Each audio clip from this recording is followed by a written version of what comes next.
అందరికీ నమస్కారం. నేను మీ డాక్టర్ శాంతిప్రియ మాట్లాడుతున్నాను. ఎలా ఉన్నారు?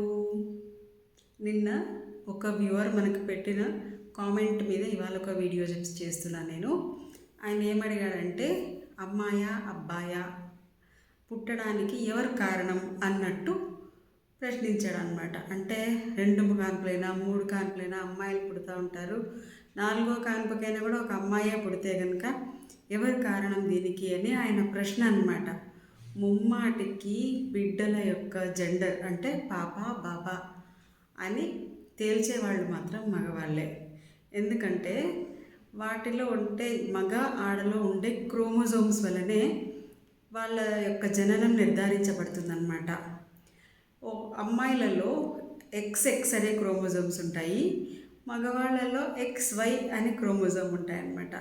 ఎప్పుడైతే ఈ అండం అనేది ఫలదీకరణం చెందుతుందో అంటే ఫర్టిలైజ్ అవుతుందో, దాంట్లో కనుక ఆడవాళ్ళ నుంచి వచ్చినటువంటి X మగవాళ్ళ నుంచి వచ్చినటువంటి X కలిస్తే పాప పుడుతుంది, లేదా ఆడవాళ్ళ నుంచి వచ్చినటువంటి X లేదా మగవాళ్ళ నుంచి వచ్చినటువంటి Y క్రోమోజోమ్స్ కలిస్తే బాబు పుడతాడనమాట.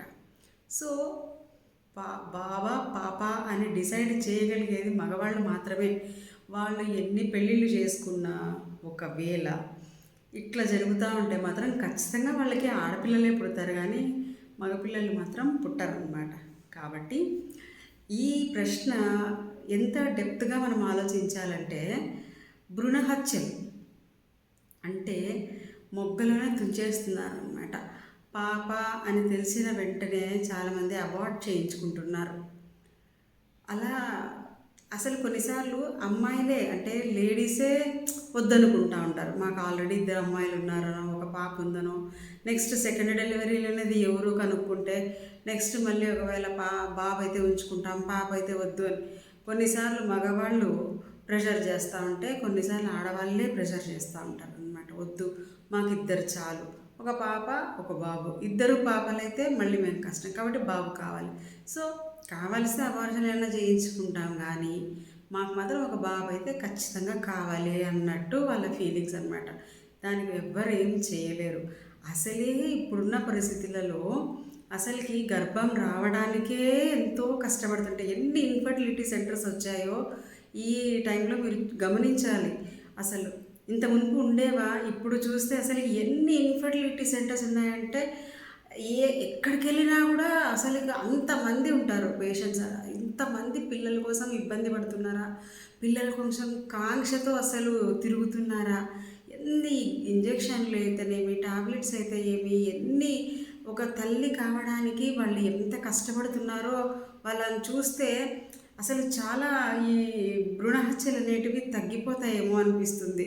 తెలుసుకోవాలి.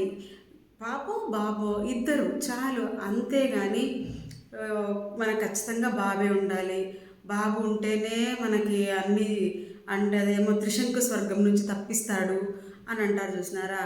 అవన్నీ ఇంకా అలా అనుకుంటూ ఉంటే మీరు కూడా ఎక్కువ సార్లు అబార్షన్ కొంతమంది 2, 3 చేసుకున్న వాళ్ళు కూడా తెలుసు నాకు. సో అట్లా చేసుకున్నప్పుడు మీ ఆరోగ్యం కూడా పాడైపోతుంది, మీ గర్భసంచి కూడా దెబ్బతింటుంది.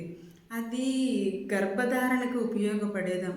అసలు మీరు ఏమనుకుంటారో దాన్ని అర్థం కాదు. గర్భసంచిని అవసరం ఉండన్నాళ్ళు ఉంచుకోవచ్చు, తర్వాత తీసేసినా పెద్ద పని లేదు కదా అన్నట్టు ఆలోచిస్తూ ఉంటారు అనమాట. కొంతమంది అడుగుతారు, ఈసారి 3వ కాన్పో 4వ కాన్పట్లు అయినప్పుడు ఒకటేసారి మేము గర్భసంచి కానీ తీయించేసుకోవచ్చు డెలివరీ అయినాక అని కూడా అడుగుతారు. అలా ఉన్నారు జనాలు. ఏం చేద్దాం? కాబట్టి thank you for sending comment to speak about this topic Babu viewer. So ఇలాంటి కామెంట్స్ నాకు పెడుతూ ఉంటే నేను కొత్త వీడియోస్ చేయడానికి నాకు ఛాన్స్ ఉంటుంది. Anyway, thank you. Please like, share and subscribe. Thank you.